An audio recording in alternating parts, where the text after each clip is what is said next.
Hi everyone, this is Ginger and you're watching Gnostic Psych, the channel where I share with you the arcane and interesting related to psychology.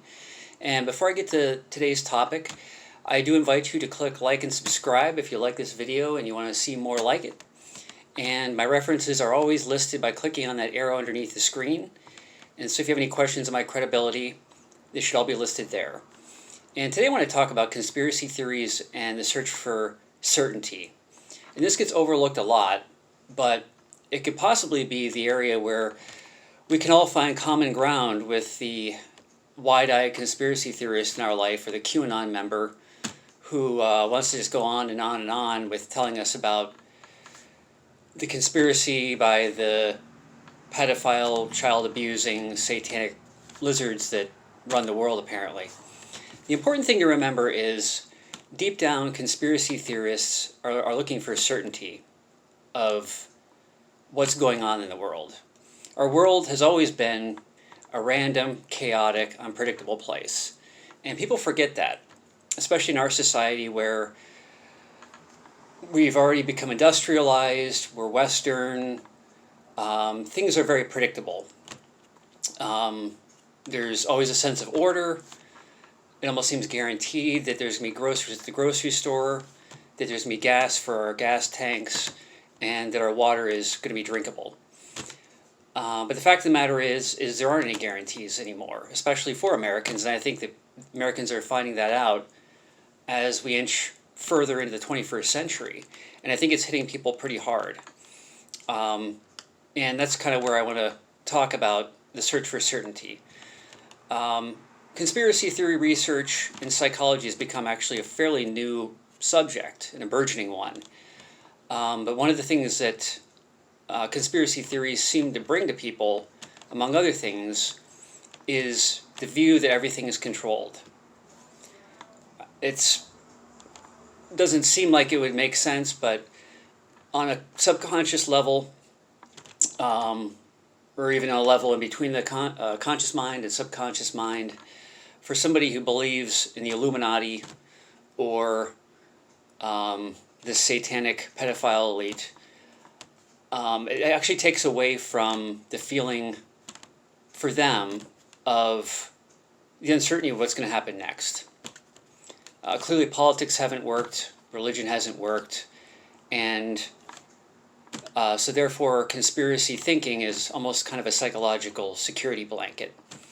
If everything's planned, including the next events, the next terrorist attack, the next election, the next pandemic, the next economic collapse, it does give the conspiracist the view that they're already prepared mentally.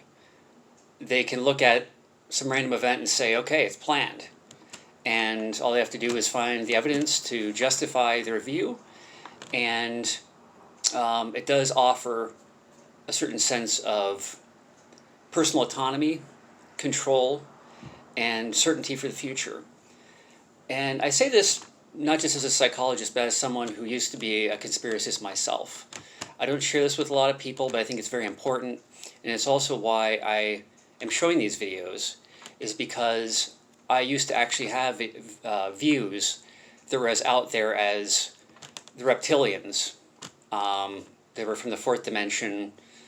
It was a gradual thing, and how I came to adopt those views. I'll say it was the events of 9/11. The trauma for me, I think it was so intense that I kind of put it in my mind like it couldn't possibly be random. The government had to have been behind it. And it all just seemed to be this gradual process from there to where I ended up being about as preachy as your average QAnon member or any kind of conspiracy theorist who wants to tell you what's really going on. And fortunately, I had a gradual process of deprogramming myself. And I think after a certain point, conspiracists realized that there's not really much you can do about this global conspiracy. Not without committing some heinous crime to try and make your point. So for me, I didn't have to do that, fortunately. I didn't want to do that, but I finally came to the terms of the fact that if I wanted to improve my lot in life, the only thing I could control is myself and my own behaviors. And so for me to realize I have control over myself and really only myself, I was actually able to go back to school and have a life for myself. And so I say this to the possible conspiracists who might be watching this, just to make some kind of a comment, because their mental security blanket is being challenged. I just want to offer some hope.